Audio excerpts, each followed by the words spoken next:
Ah, hi Dave. Hello, Adam. Hi, how are you? First thing to do, I get to hide myself. Yeah, no problem. Yeah, whatever you need today. I'm the same. I don't like looking at myself. I don't like hearing my voice either. It's very. I always think, was that what I sound like? Was that what I look like to people? How are you? Ah, well, how should I put it? Well, yeah. Yeah. It's been a rough Yeah, 2 years, hasn't it? it's been a rough 2 years, and yes, and now war in Ukraine. Oh It's goodness, yeah. yes. Don't worry. We'll edit all the kind of like personal stuff out. No problem. Yeah. Have you been keeping your eye on current affairs and things? Well, I've not heard of the word doom scrolling before. I thought, oh, that's a new one. Normally, I'm quite savvy with these words. Yes, I watch the news. I Yeah. also go to RT.com for Russia Today. I wish today. Yeah. Uh, Yeah. I or, got well, you. it used to be Russia Today. I think it's been rebranded. But yeah, Oh, that's it. feeling somehow one after 2 years ago, like many people, I rebranded myself as a virologist, immunologist, and so forth. Ah. Okay. Now rebranding oneself as uh, yes, as a political pundit and expert in international relations. Yeah. Yeah. Yeah. Um, Yeah, virology. Yeah, it's we're living through big events in history. I know I can kind of appreciate how previous generations must have felt in World War One, World War Two, living through these big events. And yeah, I've also with well, certainly during the COVID situation, um, I noticed. Some worrying changes in people's mood, and certainly with like some of my parents' friends, maybe like just two people living together or one person living together. I've noticed a definite kind of downward trajectory of people's mental health, and that's what isolation does, doesn't it? Really, that's why they use it as a kind of form of yeah. punishment or interrogation. Sad to say. Yeah, and being encouraged to think of everyone as a potential plague bearer is not good. It's not Uh, conducive to a high trust society, is it? no, exactly. I mean, particularly as this includes one's nearest and dearest. And if Mm. you're a politician, I mean, to be a successful politician, you need to be pretty paranoid, if not clinically paranoid. So I don't Mm. think the speculation about Vladimir Putin's mental health is necessarily all propaganda, although in one sense it Mm. tallies with what we know of his views. I mean, he described the breakup of the Soviet Union as the biggest geopolitical tragedy of the 20th Oh, has he? century. Did he? In another sense, he clearly, even in sort of terms of pure realpolitik, yeah, just Mm. completely misjudged this invasion. So Yeah. yeah, the extent to which the mental health, not just of ordinary members of the public, but uh, politicians too, is being adversely affected by COVID. Yeah. Speculative, yeah. I wasn't aware of any kind of like analyses of Putin's mental health. That's quite interesting. Did you find anything quite revealing, or did anyone make any kind of accurate or inaccurate suggestions of what his mental state is like? It's all sorts of speculation, Mm. rumor, disinformation to be taken with a large pinch of salt. But if, for instance, one Yeah. rumor, Parkinson's disease, if he were taking a dopaminergic drug to treat it, that would also quite possibly have psychological effects. Yeah, other suggestions too. But yeah, particularly in an autocracy, the mental health of the leader is extremely relevant. Yeah. I was going to ask about like the COVID situation or the Ukraine war, Ukraine-Russia war, with through the lens of like a suffering abolitionist, and you kind of got there before me with the mentioning of dopaminergics. Um, I was just thinking, is megalomania classed as a mental illness? Is it in the is it the DSM-4? Is it? I'm surprised me. They've got everything else in there. I think. I mean, it's one of the signs of mania Mm, is grandiosity. It's one of the reasons why yes.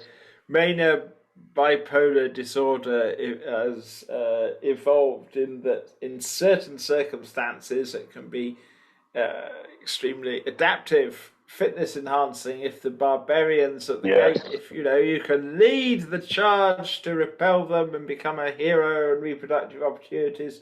Yeah, but yeah, in terms of what's going on right now, essentially evolution designed coalitions of male Mm, primates to wage territorial wars of aggression against other coalitions of yeah. male primates. And so, in that sense, what Putin and his regime are doing is textbook stuff. We shouldn't be so surprised, which doesn't make it any less upsetting and disturbing. Absolutely. Do you think this could be finally the century that the human race reaches escape velocity out of that kind of those kinds of these kinds of autocracies and male aggression, male centered conflict?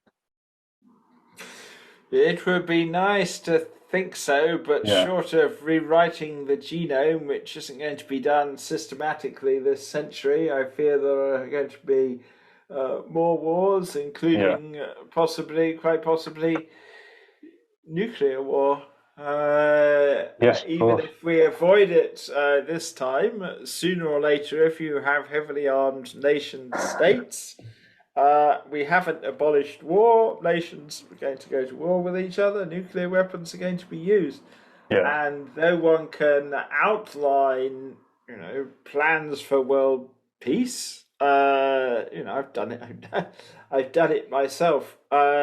It's unfortunately striking that first the League of Nations and then the United Nations were only set up in the aftermath of catastrophic world wars, and the kind of world government that I think, democratically elected world government that I think is ultimately going to come to pass, it's most likely to come in the wake of some catastrophic world war rather than, yeah. yeah, to prevent it. Yeah, I think Elon Musk and Richard Branson and Jeff Bezos needs to hurry up so that we can escape escape this planet as tourists or as escape refugees escaping this planet that's going to be torn apart by a nuclear war, which I hope doesn't happen, of course. Um, but that's you got me thinking there when you were saying that. That's the problem with like um, moral enhancement certainly being one of the things talked about in transhumanism and futurism is moral enhancement. And but I think it falls into the trap of being a kind of deus ex machina, or because and the big problem with moral enhancement is people with certain morals or twisted morals or will not want to volunteer for moral enhancement because these grandiose personalities are happy the way they are and they don't want to change. So that's I think the biggest roadblock to moral enhancement is that I think. Well, if there were consensus on the nature of morality and what was the Yeah, ethically correct moral system, there would be an extremely powerful, indeed compelling case for moral enhancement. yeah, But given the sheer diversity of views on morality, one might find that some people taking a moral enhancement drug would actually, let's say, have the courage to act out their catastrophic convictions. yeah.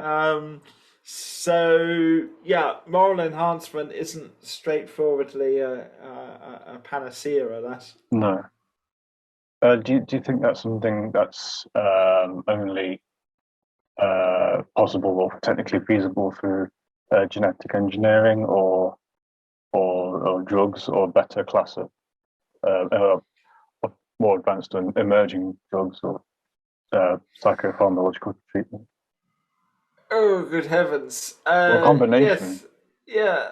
I mean, a lot depends, you see, on what conception of morality one is trying to amplify. I mean, if one is either a classical or a negative utilitarian, then promoting a greater ability to systematize, hyper systematize, and behave sometimes in ways that are radically at variance with orthodox morality may be called for.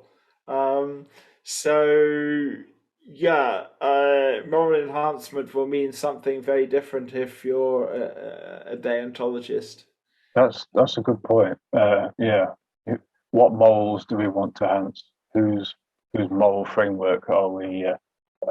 When does it become like imposing your own morals onto others who might not share the same morals? And I suppose if you do that or engineer people's morality, it's kind of like computer programming, really. And I think it really highlights the problem of free will. Do any of us have free will, or are we always at the mercy of something that comes before it, and then before it, all going all the way back to the birth of the universe? Um, what was that word you said? Deontologist. Yes, so if you're a deontologist, let Mm. justice be done. Lest if the heavens fall, what Ah, counts? Yeah, is doing the right thing. Yes, mm, you should not tell lies. Whereas if you're a ah, consequentialist, and the most yeah, famous form of consequentialism is utilitarianism, ah, what counts, the consequences of one's actions.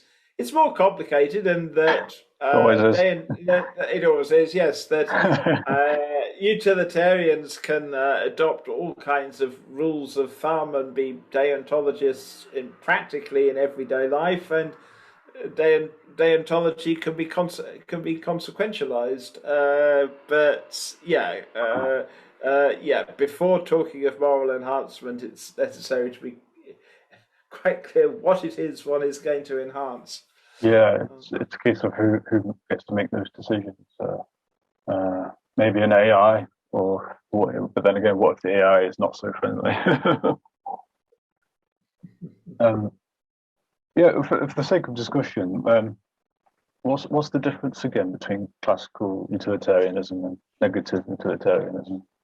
If that, Classical utilitarianism, most commonly associated with Jeremy Bentham, yes. gives equal weight to maximizing happiness and minimizing suffering, Mm, which is intuitively very appealing if one yeah. wants to naturalize value and disvalue. But negative utilitarians think our overriding obligation is to minimize suffering. I mean, by all means, Ah, okay. promote happiness, but negative utilitarians would walk away from Omelas, if you recall Ursula Le Yeah. Guin's tale, City of Omelas, city of fabulous delight. Everyone has an absolutely wonderful time, Mm, and yet the existence of Omelas, for unexplained reasons, depends on the torment of a single child locked in the basement. Now, by classical utilitarian criteria, that's easily a price worth paying. The misery, the abuse of a Yeah. child is a mere pinprick compared to Oh, all the yeah. happiness. But there are some people who would walk away from Omelas, and as a Yeah. negative utilitarian, uh, I would walk away from Omelas. Me too. I would also walk Yeah. away from my Yeah, yeah. Our two Cascade Silver had some great thoughts about that. And, yeah, I've heard of the book, and I'm aware of the author, Sibyl Quinn, but I've not got around to reading it or any work by her yet. I'd definitely like to. I think it would be quite nice to assemble uh, uh, a list of suggestions of books to read if you're wanting to go into suffering abolitionism, or that could definitely be one of them. One thing that really does need to be stressed, though, is that the abolitionist project is this goal of getting rid of suffering via biotechnology is not tied to negative utilitarianism or Buddhist ethics. You can be a classical utilitarian, but you needn't be any kind of utilitarian at all to actually support the abolitionist project. I mean, you can simply support the World Health Organization Yeah. definition of health, which doesn't commit us to any particular ethical or meta-ethical theory. It just defines health as complete physical, emotional, social well-being, and assumes that's what we should be striving for. Does that mean positive utilitarians are bad people and they're monsters who want to keep Omelas running? Well, I've only ever met one positive utilitarian. One. Positive utilitarian would be someone who gave no weight whatsoever to suffering but cared only about happiness. I think he was probably being deliberately provocative. Probably. More than likely. Much more common though are classical utilitarians. Yeah. But both classical and negative utilitarianism have extremely morally counterintuitive implications. Question to consider, though, is whether the fact something is counterintuitive should be any more significant in ethics than it is in, let's say, quantum physics. Yeah. I would also think it was probably more of a thought experiment, positive utilitarianism, or being a provocateur, maybe.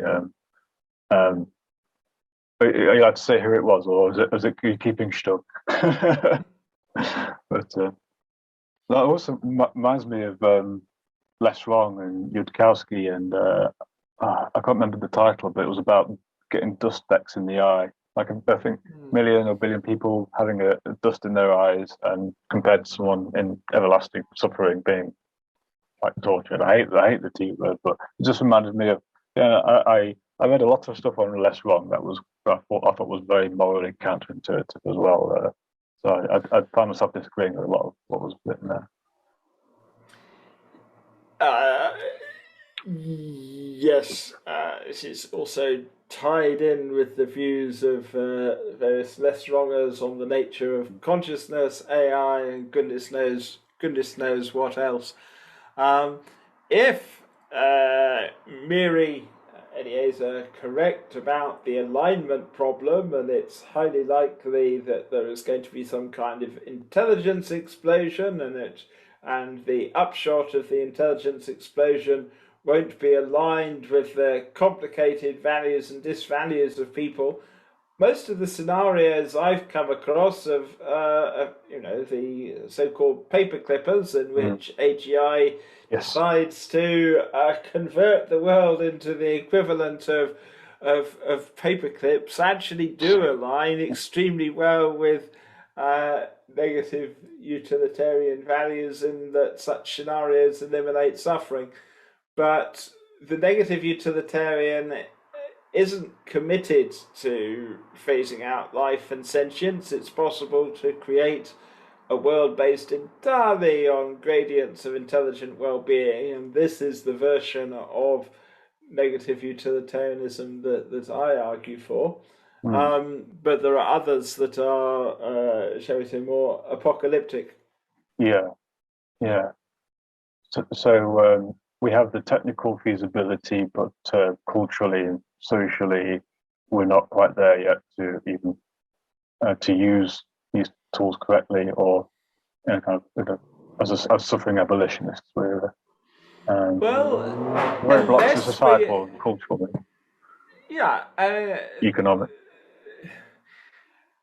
thanks to revolution in biotechnology, it is now feasible in principle to draw up blueprints to get rid of suffering in, let's say, 100 years. I'm not saying precisely 100, could be 90, could be 100, 110. But yeah, if there were global consensus for phasing out the biology of suffering, we could be tweaking the genome, giving all prospective parents access to pre-implantation genetic screening, counselling, CRISPR Mm. genome editing, getting rid of factory farms, slaughterhouses, cultured meat, reprogramming the biosphere. Yeah, a lot of the stuff I've done has essentially really been technically laying out what will be involved. But there's the Mm. sociological dimension. What is and isn't politically, sociologically credible? And sooner or later, if one starts talking about genome reform, people are going to mention the E word. EU. Yeah, Dot, dot, dot. well, yeah, eugenics. Now, Yeah. clearly, any kind of project to get rid of all forms of involuntary suffering is far removed from the kind of racial hygiene of the first half of the Yeah. 20th century. But Absolutely. people like to shoehorn Still. unfamiliar ideas into familiar categories. And the first thing, if one starts talking in this vein, people are like to think of is either Brave New World or Yeah. eugenics. Yeah. Yeah. The Brave New World argument all the time. Yeah, the E word. I remember um, discovering a new word that was proposed as an alternative to eugenics, but without the load. And I think it was, my memory serves me, it was progenics. I can't remember where I found it or who first coined it, but it was progenics as an alternative to the rather offensive and loaded eugenics, of course. But I'm not. I do wonder if that would, if the word such as progenics was more widely adopted, whether people would still just associate it with eugenics, or maybe think maybe it's like Critics, yeah, yeah, a blank critics slate. would use the E word.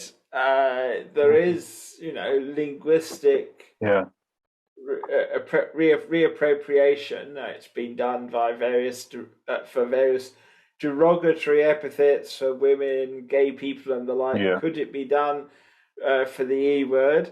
But yes, it would be a challenge. It's people, I won't say they're comfortable, but if one is talking the language of remediation, many, possibly most people would accept the use of gene therapy to tackle the well recognized genetic diseases, Tay mm, Sachs, sickle cell disease, cystic fibrosis, and so forth.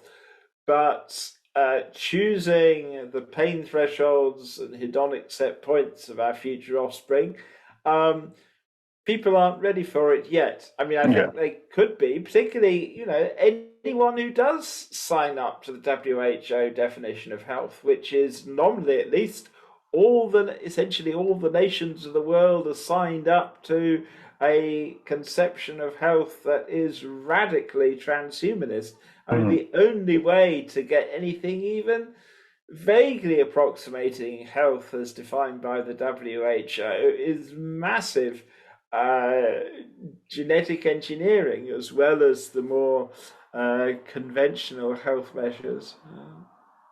yeah. And as you've said before, uh, sexual reproduction is itself a genetic crapshoot. I think I remember you describing it as that, which is even less it's an controllable. experiment. Yeah, Absolutely. I mean, as I said, if sexual reproduction were called genetic experimentation, people yeah. would be far more queasy about it. Oh, it But was, of yeah. course, it's natural. Mm. Um, So the World Health Organization's definition of the word health is the official yardstick. The yeah, I mean, this is complete physical, emotional, social well-being yeah. by the lights of the WHO. No sentient being in history has yet ever been healthy.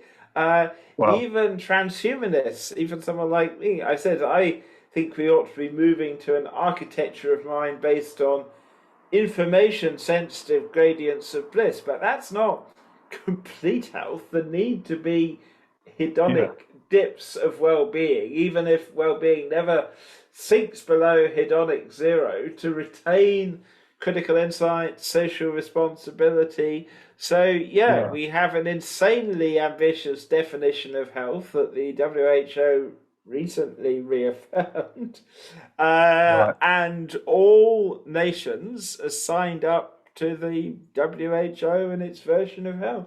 So the question is, how can we persuade people? How can we lobby the WHO to live up to its own commitments? Where are we going to find a Greta Thunberg who will harangue the WHO? Yes, because we spoke of the WHO and as a possible avenue to approach them with this project and the ideas. Um, maybe an appropriate place to start would be introducing the WHO to suffering abolitionism and maybe changing the definition to be more inclusive of including what's the things you talked about, maybe help them Yeah, redefine the word health to be more falling like encompassing what you listed. yeah. Certainly, It's the lacking language. already. Yeah. Sorry, Sorry. my was that some some technical glitch? Uh, Oh, no problem. no. Let me switch one or two things off. See if that solves the problem. Cool. Done. Bear with me a second. Yeah, no problem. No problem. Right. Let's see if that solves. Right. Okay. Um. Yeah. Language matters, branding matters, and yeah, the Yes. beauty of the WHO definition is that it doesn't get involved in philosophical discussions about the nature of ethics or something. It's all done in terms of the language of health. Or you consider something like the introduction of anesthesia, general anesthesia in the 19th century. That, although it was Oh, this briefly story is amazing. Yeah. controversial Yeah. for 15 years, nonetheless, its practitioners didn't need, for the most part, at any rate, to enter into the nature of value judgments, ethics, or anything like that. It was just so transparently obvious to most people when it was clear that anesthesia was possible that this was the way to go. And I would like to see the abolitionist project, under whatever label you're going to call it, good health for all as defined by the WHO, biohappiness revolution, paradise engineering, take your pick. I would like to see it go mainstream. Yeah. Yeah. Me too. I think with the intelligence explosion, um, it's unfortunate that intelligence isn't always doesn't always correlate with morality. So, like, it seems to me an intelligence explosion would not um, would not be accompanied by necessarily by a morality explosion. And I mean, arguably, we are more intelligent than certain lower orders of animals, but we treat them worse than a lot of animals treat each other.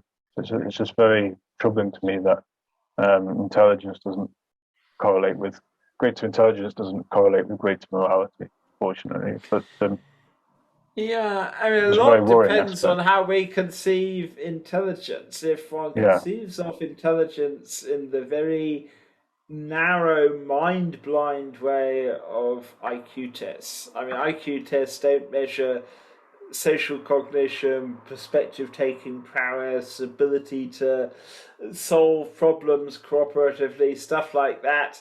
They measure only the autistic mm. dimension of intelligence, which is important. That's Yeah, it. But yeah, it means it's though I think one can argue that a full spectrum super intelligence that could impartially access all possible first person perspectives as well as having off the scale autistic intelligence, then mm. you would get advanced morality. Superintelligence, as conceived by some researchers, is more of a super Asperger. And I say this as someone who has many Asperger friends. Aspergers Ah, have produced some of the greatest achievements of civilization. certainly. Uh, but nonetheless, it is a very distinctive cognitive style, and one shouldn't assume that superintelligence is going to be a kind of hypertrophied version of the extreme male brain. Yeah, that's a good word, hypertrophy. Yeah, Sorry, no, it's late. I wouldn't. no, I love new words. I really do. So yeah, I'd certainly like to see organisations like the WHO using words like paradise engineering, biohappiness, full spectrum superintelligence on their websites or documents. That'll be a good sign. But yeah, you mentioned marketing. How do you think how could the optics of the movement be improved? How can the project be more approachable and relatable? Because I thought perhaps by saying saving terms and words like abolition and put it on the back burner for a bit in favor of more digestible words like and terms and slogans like when I was thinking about the other day towards radically minimizing as much extreme involuntary suffering as possible, or anti-slaughterhouse legislation, or also anti-torture, which I think is reasonable enough. Um, and more earthly, more grounded versions of slogans normally associated with more far future, otherworldly ideas and goals. Yeah, I respect people who single-mindedly focus on. I mean, take an extraordinarily important example: getting factory farms and slaughterhouses shut and outlawed, rather Yeah, than some grandiose vision of getting rid of all forms of suffering, focus on one particular kind step by step. Yeah, of, of suffering. Nonetheless, as a regulative ideal, thinking of the long-term future of the planet, long-term future of the biosphere, I think it will be advantageous, whatever language one is going to use. mm. From you could say it's a Buddhist vision, if you like. This Yeah, or Jane. commitment to phasing out all forms of involuntary suffering. Mm. The involuntary, I sometimes omit it, but perhaps one should always, or almost always, include it to spike guns. Um, yeah, what should be our time horizon? As I said, although one can talk about, I said, a 100-year plan to defeat the biology of suffering, this is not sociologically realistic. Hundreds of years, perhaps, but Yeah, yeah, I think it would be good to mainstream language for for this goal, this vision. yeah. I'm not sure if voluntary suffering exists. It seems to me that if someone is experiencing voluntary suffering, then maybe they're not suffering, but they're probably just enjoying pain in another, in like a more kind of hedonic way. But I'm reminded of sorry. No, please. Yeah, I'm reminded of a word used in the glossary of Robert Darrist's algosphere glossary, algostat, I think it was, like a limiter or cap, limiting and capping, or creating a ceiling rather, where pains and suffering cannot exceed. Did you see that? I'm not sure if you've been on his website. Yes. Before getting rid of any experience below hedonic zero, which is going to be technically possible, it makes sense to restrict any form of negative experience to just, information signaling dips. And just as today, people with very high pain thresholds but who don't have congenital insensitivity to pain can go through life treating pain as just a useful signaling mechanism, and just as a very few people with extremely high hedonic set points can go through life pretty much always cheerful, but just a few dips so they respond adaptively to noxious stimuli. Getting rid of all forms of moderate to severe suffering, but still keeping some stuff below hedonic zero, that is less ambitious than banishing all forms of experience below hedonic zero. But for the long term, though, as I said, I think it makes sense to get rid of all experience below hedonic zero in favor of gradients of intelligent bliss once we gain control of our reward circuitry, which is going to be feasible. Yeah, I think one of the problems people have with these ideas is it's a bit like the Brave New World argument. It's one of these arguments that keep popping up over and over again. Is like put your hand on a boiling kettle. If you didn't feel any pain or suffering, you'd burn your hand. But you try and explain that we could try and work towards a kind of a nociception without actual suffering, like a robot or robotic prosthesis knows when there's acid and to recoil and put your hand away, but without any of the actual nasty raw feeling. Some people can't seem to get that for some reason. Yeah, well, we need a more civilized signaling system. And in one sense, the rise of silicon robots that don't have the nasty raw feels of suffering show that it's possible to have extremely intelligent behavior without the nasty raw feels. Yes. But a lot of people just can't conceive it will ever really be possible for biological humans. Yeah, absolutely. I mean, I love the algostat concept because pain and suffering are or can be, and rather unfortunately under negative circumstances, of course, pain and suffering can be valuable and have utility when in fight or flight situations, because pain and suffering are tools like booster rockets to help ensure our survival and survival of genes so that they can be passed on.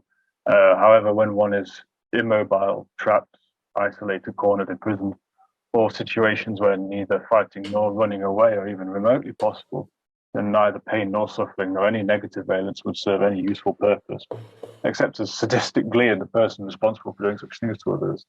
They certainly don't serve any useful purpose to the sufferer if they cannot run away or fight. So something like the algostat is urgently needed, I would say. Yes, indeed.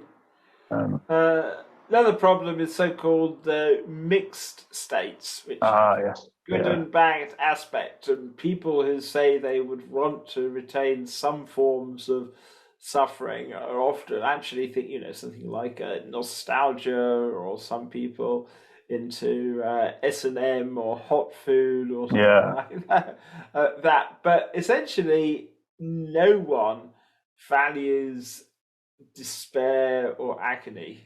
And we'll never encounter an advanced alien civilization with an inverted pleasure-pain axis. So, although it might be simplistic to say that, everyone hates pain and values pleasure, one finds from from worms and insects to humans. Yeah. Um,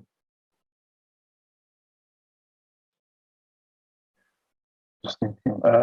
Yeah. So we know futurism and transhumanism is comprised of many schools of thought, subcultures, movements with their own respective goals, so on, such as artificial intelligence, singularitarianism, longevity, immortalism on the more extreme end or side of longevity, biohacking, and so on. And of course, suffering abolitionism. Uh, do you think suffering abolitionism is not as popular or as well known or as championed as much as some of those other examples? Yes, most transhumanists are probably more focused on either super intelligence or super longevity rather than super happiness or the abolitionist project. It's to some extent, however grandiose one's vision, one is talking quite often as a form of oblique autobiography, and for some people, essentially the big horror in the world is aging. Everything else is subordinate to defeating aging.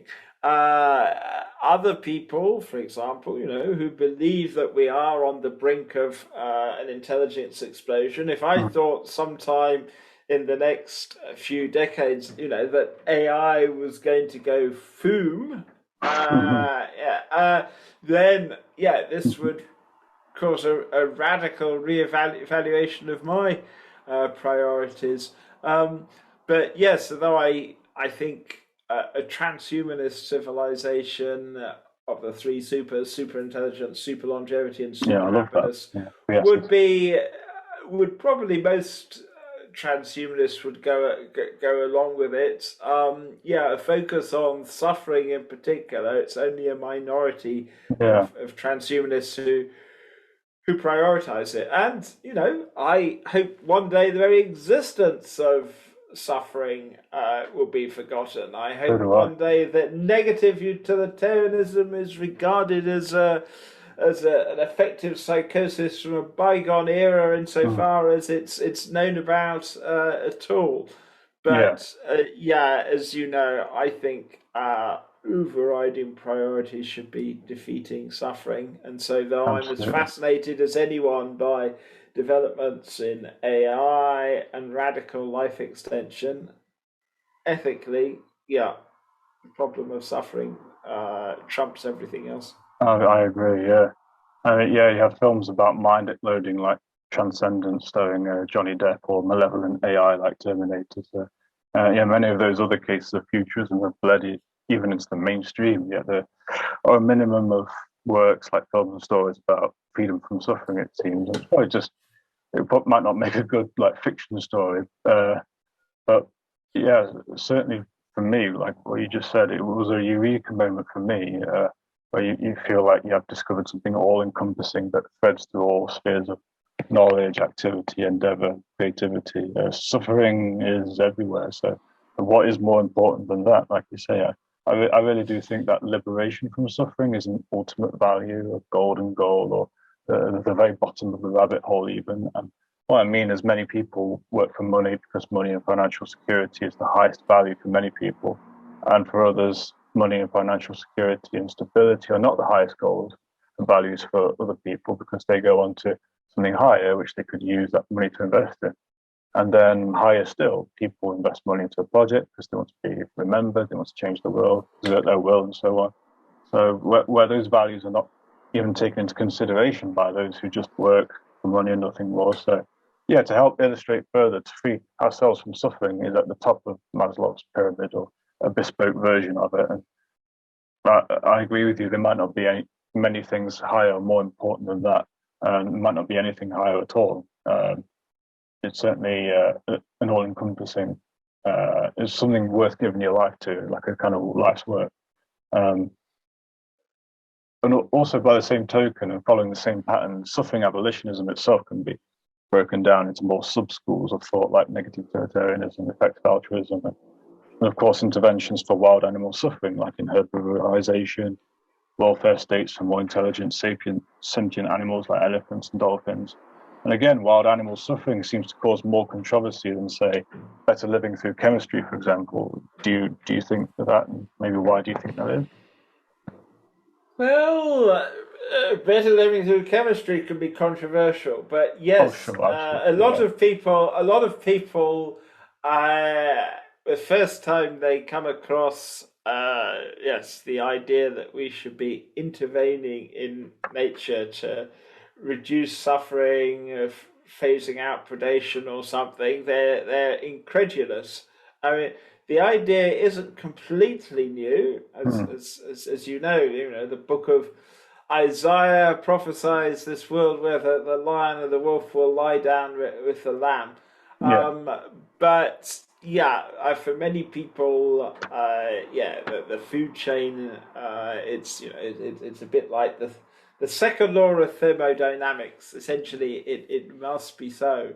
Um, and until recently, at any rate, there wasn't a great deal of point in dwelling on the terrible suffering that exists in nature because there wasn't anything one could do about it. Hmm. And the only possible intervention, like feeding hungry, starving herbivores in winter, that's not going to help wild animal suffering. It leads to population explosion in the spring and more suffering. It's only very, very recently that it's been possible to sketch out Hmm. blueprints for minimizing wild animal suffering too. Very, yeah, Um, right. yeah, uh, there are, but it's not just a question, as we were touching on earlier, of devising blueprints that are technically feasible. They've also got to be sociologically credible, if not now, in 50 or 150 years hence. And that's why, although personally I would be very relaxed about species of obligate carnivore going extinct, being gracefully, non-violently retired via sterilants. Hmm. I have instead explored, the option of genetic tweaking and reprogramming, which is why it's fantastic. The initiative you've been involved in, herbivorizing predators. Yes, Oh, yeah. not least it helps familiarize people with the idea that it may be possible, and it's quite a brave thing Yeah, even to the name is do. quite brave. Yeah, even the name is quite brave. It And quite yeah, explicitly lays it out there. it's much harder to deal with ridicule than it is to be with controversial. I Yeah, mean, as I yeah, said, good. I didn't think the issue was going to be discussed in my lifetime, although Oh, really? as you Wow. know, Yeah. as you know, my scenario used to be essentially first humans, then Uh, cultured meat. Last stage of the abolitionist project would be, at least on Earth, hmm. reprogramming the biosphere. Um, wasn't prepared for the modest growth, things of Facebook groups and the like, focusing Yeah. on the problem of wild animal suffering. One reason that not everyone is scornful about the prospect may be that one isn't actually asking people to give up eating meat. If one is talking Uh, about vegetarianism or veganism, this is very personal and very focused. Whereas simply signing up to minimizing and preventing wild animal suffering, even phasing out predation. Yeah, hmm. there's no personal inconvenience involved, not even higher taxes or anything. That's perhaps Hmm. unduly cynical.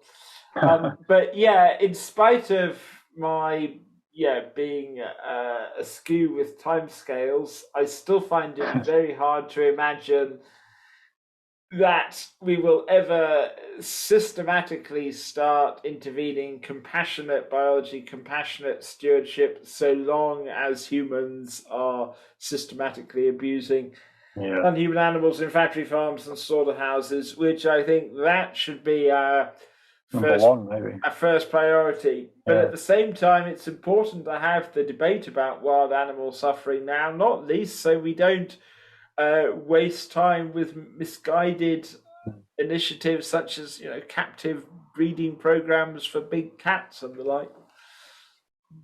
Yeah, the abolitionist project will need to be done in steps and increments, kind of like you could say a positive slippery slope, a slippery slope, a positive one that goes upwards.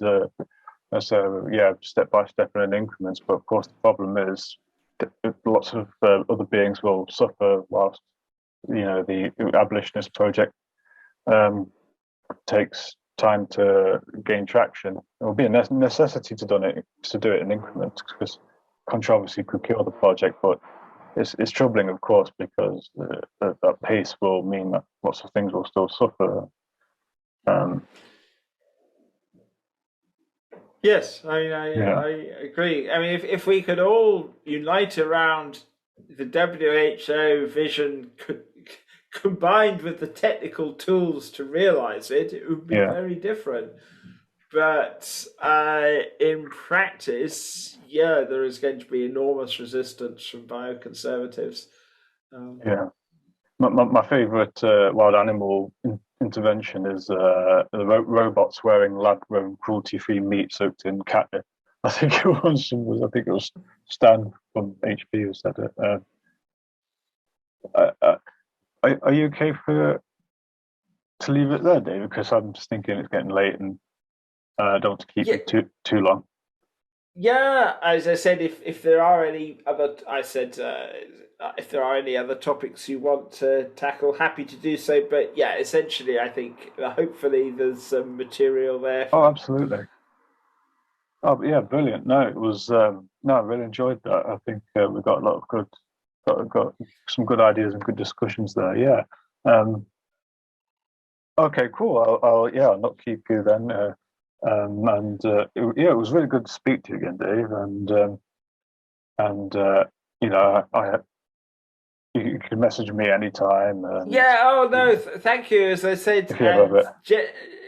yeah, generally, if you you've seen it seemed in very good form lately, Oh in yeah, spite things have of the been. challenges, Yeah, the challenges of this decade. So yeah, yeah. do keep me posted. I will. Yeah. Congratulations again on your work with Thank you very much. Herbivorizing Predators, and let's chat again Absolutely. soon. We needn't chat by wearing a hat of giving a interview or talk or anything like that. So Absolutely. yeah, Well, I'll probably speak to you again soon when we have a conversation with Dave K and the other reaction group. Brilliant. that'd be great. Thanks again, Take David. care. Take Good care. night, Adam.